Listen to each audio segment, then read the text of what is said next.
এবারে শেফ পর্ব। শেফ পর্বে আজকে আমাদের সাথে আছেন তাসলিমা সাথী, imperial sweets and convention centre থেকে এসেছেন। সাথী, আপনাকে স্বাগত জানাই। ধন্যবাদ আপা। কেমন আছেন? জি ভালো, আপনি ভালো আছেন? আমি খুবই ভালো আছি। তো আজকে আমার দর্শকদের জন্য কি রেসিপি নিয়ে এসেছেন? সামনে তো পয়লা বৈশাখ, তো সেই উপলক্ষে আমি আনারসি ইলিশ পোলাও একটা রেসিপি করবো, খুব সিম্পল একটা রেসিপি। আমি একটু দর্শক বলে আসি কি লাগছে। হ্যাঁ ঠিক আছে, চলুন দর্শক আমরা দেখে আসি আনারসি ইলিশ পোলাও করতে আমাদের কি কি উপকরণ লাগছে। আনারসি ইলিশ পোলাও রান্না করতে যা লাগছে: পোলাওয়ের চাল, ইলিশ মাছ, আনারস, এলাচ, রসুন বাটা, পেঁয়াজ বেরেস্তা, কাঁচামরিচ, আদার রস, আনারসের জুস, ঘি, লবণ এবং তেল। দেখে নিলেন, এবার শেফের কাছে চলে যাচ্ছে। শেফ, কি করতে হবে? আমরা আগে মানে ইলিশ মাছ নিলাম। হ্যাঁ, তো ইলিশটাকে আমি ভাজি করব না, হালকা একটু ভুনা করে নেব। তাহলে একটা প্যান দিয়ে দেই। হ্যাঁ, আমি দেখতে পাচ্ছি চালটা ভিজিয়ে রাখা আছে না? জি। কতক্ষণ? 20 মিনিট ভিজালে হবে, 15 থেকে 20 মিনিট। তেলটা নিচ্ছে সাদা তেল। 2 থেকে 3 টেবিল চামচ তেল দিলে হয়ে যাবে। হ্যাঁ, এখানে হাফ কাপ পেঁয়াজ বাটা দিচ্ছি।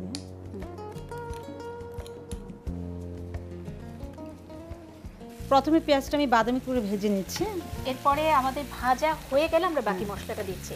জি। তো হোটেলে কি এই ধরনের কাজগুলো করা হয়? অ্যাকচুয়ালি আমরা করি কি, আপনার চাইনিজ, কন্টিনেন্টাল এগুলো ফুডগুলো করে থাকি। দেশীয় ফুডও আমাদের হয়, এবং পয়লা বৈশাখ উপলক্ষে তো আমাদের অনেক একটা বিশাল একটা অ্যারেঞ্জমেন্ট হচ্ছে। হ্যাঁ, আর এমনি দেশীয় খাবার এগুলো তো থাকে, ইলিশ মাছ, রুই মাছ, হ্যাঁ, চিংড়ি। দেশীয় ফুড যখন বাংলা কিউজিনে আমরা কাজ করি, তখন আমরা দেশীয় ফুডগুলো সার্ভ করি। পেঁয়াজ তো ভাজা হয়ে গেছে, একটা সুঘ্রাণও পাচ্ছি পেঁয়াজ ভাজা। এরপরে কি করতে হবে? এখন আমি এটাতে রসুন বাটা দিব। রসুন বাটা দিচ্ছি, এর সাথে আদার রস দিব। আচ্ছা, আমি কিন্তু আদা বাটা দিচ্ছি না। হ্যাঁ, আদা রস করে রাখা আছে। এটা এই মশলাটা একটু ভালো করে কষিয়ে নিই। এতে একটু লবণ দিয়ে দিচ্ছি আর কাঁচামরিচ। এরপর আমরা কাঁচামরিচ দিব। আচ্ছা, হ্যাঁ, কাঁচামরিচ মানে বেশ খানিকটা, একটু যাতে ঝালটা আসে, তাই তো? পাইনাপেলের, আনারসের যেটা জুস। হ্যাঁ, আনারসি পোলাও। পয়লা বৈশাখে কি ডিউটি থাকে হোটেলে না? হ্যাঁ, আমাদের হোল ডিউটি করতে হয় পয়লা বৈশাখে, অনেক অ্যারেঞ্জমেন্ট থাকে। তো আমরা এখানে তো এখন পাইনাপেল জুসটা দিয়েছি, এখন আমি একটু বেরেস্তা দিয়ে দিব। ঠিক আছে, হ্যাঁ।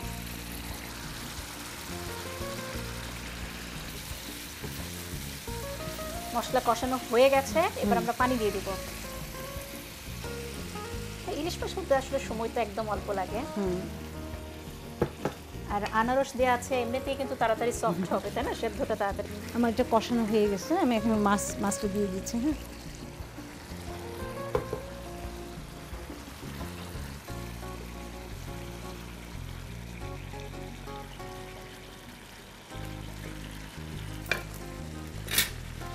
ঢেকে দিচ্ছি। মাছটা আমরা দুপাশে উল্টিয়ে মানে সেদ্ধ হবে, তাই তো? হ্যাঁ।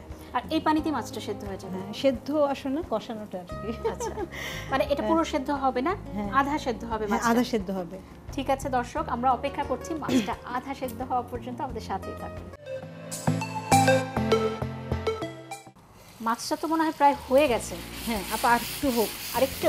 আচ্ছা, এই ফাঁকে আমরা পোলাওটা করে ফেলি। কি করতে হবে? হ্যাঁ, আমরা ঘি দিয়ে করছি পোলাও। ঘি আমি আসলে শুধু এলাচ ইউজ করব। হ্যাঁ, ঘি আর এলাচ। এলাচ দানা দিলাম। এরপরে আমি চালটা একটু ভুনে নিব। হয়েছে আপা, ওটা বন্ধ করে দিই। আচ্ছা, তাহলে আমরা চুলাটা বন্ধ করে দেই। হ্যাঁ। দারুণ সুঘ্রাণ এখনই। এখানে 2 কাপের মতো আছে। হ্যাঁ, চালটা ভালো করে ভেজে নিতে হবে। একটু ব্রাউনি করে ফেলবো।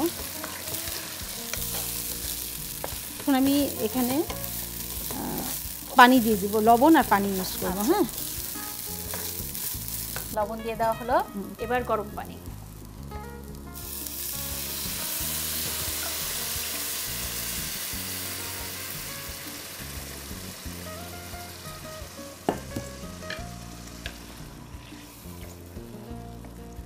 আমি এটা এখন রান্না হওয়া পর্যন্ত ওয়েট করব। হ্যাঁ, ঢাকনাটা দিয়ে দিব। আচ্ছা, ঠিক আছে, তাহলে আমরা অপেক্ষা করছি। ওকে, আমাদের পোলাওটা প্রায় হয়ে আসা পর্যন্ত আমরা অপেক্ষা করব, সাথেই থাকুন।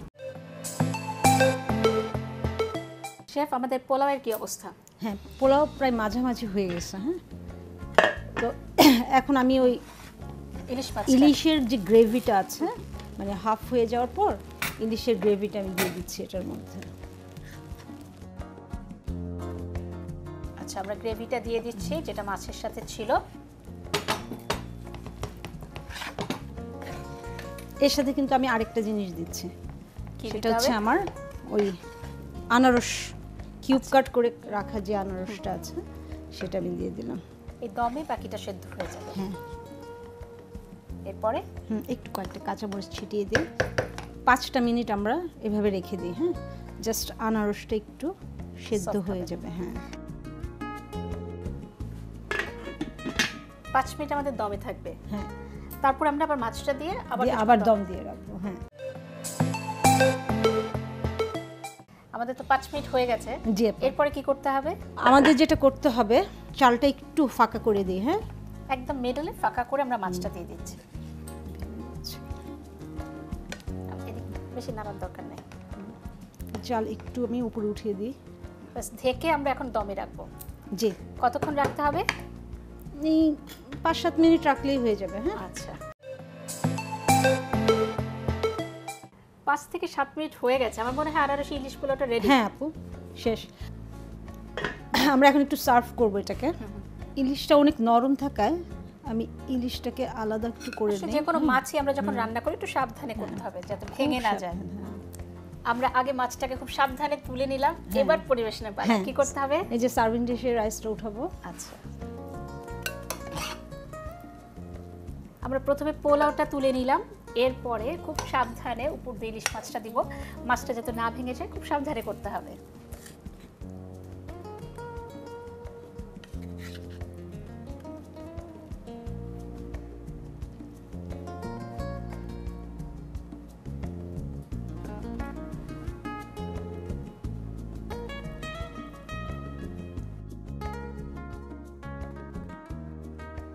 তৈরি হয়ে গেল আমার আনারসি ইলিশ পোলাও। দারুণ! এই বইয়ের সাথে আসলে আনারসি ইলিশ পোলাওটা দারুণ জমে যায়। চলুন না দর্শক, বাড়িতে যদি তৈরি করে খেতে হয় এই দারুণ মজার রেসিপিটি পুরো প্রস্তুত করে আরেকবার দেখে নিন। প্রথমে ফ্রাই প্যানে তেল গরম করে পেঁয়াজ বাটা দিয়ে একটু ভেজে এর মাঝে রসুন বাটা, আদার রস, লবণ, কাঁচামরিচ, আনারসের জুস, পেঁয়াজ বেরেস্তা ও একটু পানি দিয়ে মশলা কষিয়ে নিন। এর মাঝে ইলিশ মাছ দিয়ে ঢেকে রান্না করুন। অন্য একটি পাত্রে ঘি ও এলাচ দিয়ে ভেজে এতে পানি ছড়িয়ে রাখা পোলাও চাল দিয়ে একটু ভেজে নিন। লবণ দিয়ে মাপ মতো গরম পানি দিয়ে ঢেকে দিন। পোলাও কিছুটা হয়ে এলে রান্না করা ইলিশ মাছের ঝোল, কাটা আনারস ও কাঁচামরিচ দিয়ে আরও একটু ঢেকে দিন। 5 মিনিট পর ইলিশ মাছ পোলাওর উপর দিয়ে অল্প আঁচে ভাপে রাখুন। সবশেষে পছন্দমতো সাজিয়ে পরিবেশন করুন মজাদার আনারসি ইলিশ পোলাও। দেখে নিলেন তো, আশা করছি আপনাদের ভালো লেগেছে এবং বাড়িতে অবশ্যই তৈরি করে পরিবারের সবাইকে নিয়ে আনন্দ করে খাবেন। শেফ, আপনাকে অসংখ্য ধন্যবাদ। দারুণ মজার এই রেসিপিটি আমার দর্শকদের দেখানোর আপু জন্য। তোমাকেও ধন্যবাদ। আর ধন্যবাদ এটিএন বাংলাকে, বাহারি রান্নাঘরকে। আর আমি আশা করব যে আমার এই খাবারটি এবার নববর্ষে আপনারা সবাই মানে রান্না করে খাবেন। দেখবেন যে খুবই অল্প সময়ে এত সুন্দর, এত মজাদার একটা রেসিপি আপনাদের খুবই ভালো লাগবে। আজকের বাহারি রান্নাটাকে আমরা সাজিয়েছিলাম বৈশাখী আমেজে ভিন্ন ধর্মী কিছু বাঙালি খাবার দিয়ে। আশা করছি আপনাদের ভালো লেগেছে এবং আপনারা বাড়িতে অবশ্যই তৈরি করবেন। আর নতুন বছরকে এরকম বাঙালি খাবার দিয়ে যদি স্বাগত জানান, এর চেয়ে ভালো কিছু কি আর হতে পারে? পরিবারের সবাইকে নিয়ে আনন্দে থাকবেন। পুরনো যত গ্লানি আছে সব ভুলে হাসি মুখে নতুন বছরকে বরণ করে নেবেন। সবার জন্য অনেক শুভকামনা। নববর্ষের শুভেচ্ছা। শুভ নববর্ষ।